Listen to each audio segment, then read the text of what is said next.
Welcome to my channel happy students. आज के इस वीडियो में मैं आप लोगों को जैक बोर्ड का जो क्लास 12 का मॉडल क्वेश्चन पेपर है उसका जो 53 नंबर क्वेश्चन है, गुरु नानक देव के मुख्य उपदेशों का वर्णन करें, इसका आंसर बताने वाली हूँ। आप इस वीडियो में ये जान सकते हैं आप इसको किस तरह से पॉइंट वाइज लिख सकते हैं। तो वीडियो के एंड तक बने रहे और अगर आपने अभी तक हमारे चैनल को सब्सक्राइब नहीं किया तो प्लीज़ हमारे चैनल को सब्सक्राइब कीजिए। तो चलिए देखते हैं। और जो आपको पहले लिखना है बाबा गुरु नानक, ठीक है। गुरु नानक का जन्म कार्तिक पूर्णिमा में 1469 ईस्वी में एक स्ववर्ती परिवार में हुआ था, ठीक है। तो आपको यहाँ पे उनका जो बर्थ ईयर है उसको लिखना है पहले। उनके पिता का नाम मेहता कालूराम था। बाल्य अवस्था में पिता ने उन्हें हिंदी, संस्कृत तथा फारसी की शिक्षा दी थी, ठीक है। जब वे छोटे थे तब उनके पिता ने उन्हें हिंदी, संस्कृत और फारसी भाषा की शिक्षा दी थी। वे शिक्षा एवं व्यापार के प्रति बचपन से ही उदासीन थे, ठीक है। गुरु नानक को शिक्षा और व्यापार करना पसंद नहीं था, उसमें उनकी कोई इच्छा रुचि नहीं थी। वे जन्मधार बैरागी भक्त एवं ज्ञानी थे, ठीक है।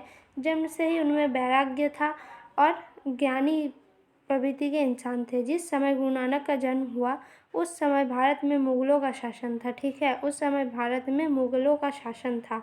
मुगल साम्राज्य की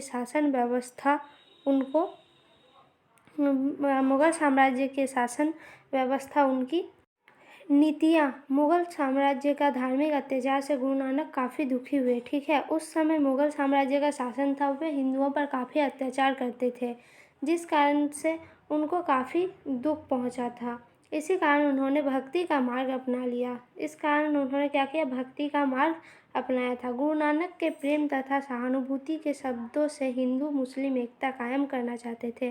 वे चाहते थे अपने प्रेम एवं सहानुभूति के शब्दों से हिंदू और मुस्लिम एक हो जाए, अतः उन्होंने एक साम्राज्य का मार्ग अपनाया। गुरु नानक के उपदेशों को निम्न बिंदुओं से समझाया जाता है। अब गुरु नानक का जो उपदेश है आप उसको पॉइंट वाइज लिख सकते हैं। उनका जो फर्स्ट उपदेश था वो था एक ईश्वर में विश्वास, ठीक है। गुरु नानक के अनुसार ईश्वर एक है और उनके समान कोई दूसरी वस्तु नहीं है, ईश्वर अद्वितीय है, ठीक है। गुरु नानक ने कहा था ईश्वर एक है और उसके समान कोई और दूसरा वस्तु नहीं है, इसलिए ईश्वर अद्वितीय है। नेक्स्ट टॉपिक है आपका, ईश्वर सर्वव्यापी है और इंद्रियों से परे है। भारत में संत ऋषि मुनि ईश्वर को सगुण एवं साकार मानते थे, ठीक है। किंतु गुरु नानक ईश्वर को इंद्रिय से परे मानते थे। उसे मंदिर या मस्जिद में बंद नहीं किया जा सकता था, ये गुरु नानक का मानना था। नेक्स्ट इसका जो पॉइंट है वो है आत्मसमर्पण ही ईश्वर प्राप्ति का एकमात्र साधन है। गुरु नानक का विश्वास था कि ईश्वर के समक्ष आत्मसमर्पण ईश्वर प्राप्ति का एकमात्र साधन है।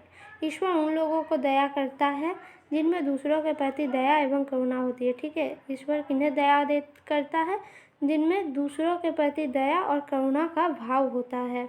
इच्छाओं के परित्याग से ही ईश्वर को प्राप्त किया जा सकता है, ठीक है। इसका जो फोर्थ पॉइंट वो इस तरह लिख सकते हैं आप, सत्य नाम की उपासना पर बल।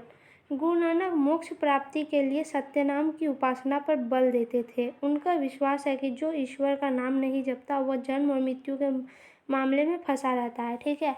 उनका मानना था जो ईश्वर का नाम जप गान ये नहीं करते वे हमेशा जन्म और मृत्यु के चक्र में ही फंसे रह जाते हैं। वे किसी चमत्कार की बात नहीं करते थे, वे अपने भक्तों को ईश्वर का नाम जप करने के लिए कहते थे, ठीक है। उनका जाप ही जीवन है और उसे भूल जाना मृत्यु। उनका मानना था ईश्वर को जब तक हम याद रख सकते हैं तभी तक जीवन है और अगर हम ईश्वर को भूल जाते हैं तो ये हमारी मृत्यु के समान है। फिर इसका जो नेक्स्ट पॉइंट है वो है धार्मिक अंधविश्वास का विरोधी। गुरु नानक ने धर्म के सभी बाहरी आडंबरों को अस्वीकार कर दिया, ठीक है। वो धर्म के बाहरी आडंबरों को अस्वीकार करते थे, जैसे अनुष्ठानिक स्थान, मूर्ति पूजा व कठोर तप। उन्होंने हिंदू और मुसलमान धर्म ग्रंथों को भी नकार दिया, ठीक है। वे हिंदू और मुस्लिम धर्म ग्रंथों को भी नहीं मानते थे। उनके लिए सभी की उपासना ईश्वर का सच्चा साधन है। ठीक है, वह मानते थे सभी की उपासना करना, सभी धर्म अपने अपने तरीके से भक्ति से उपासना करें, यही एक सच्चा साधन है। इस प्रकार गुरु नानक देव ने शांति, भाईचारा और प्रेम का संदेश दिया था। तो ये था गुरु नानक का जो उपदेश। आप इसको इस तरह से लिख सकते हैं। वीडियो कैसा लगा कमेंट में ज़रूर बताइए। साथ ही वीडियो को लाइक, कमेंट, शेयर करें। और अगर आपने अभी तक हमारे चैनल को सब्सक्राइब नहीं किया तो प्लीज़ हमारे चैनल को सब्सक्राइब कीजिए। धन्यवाद।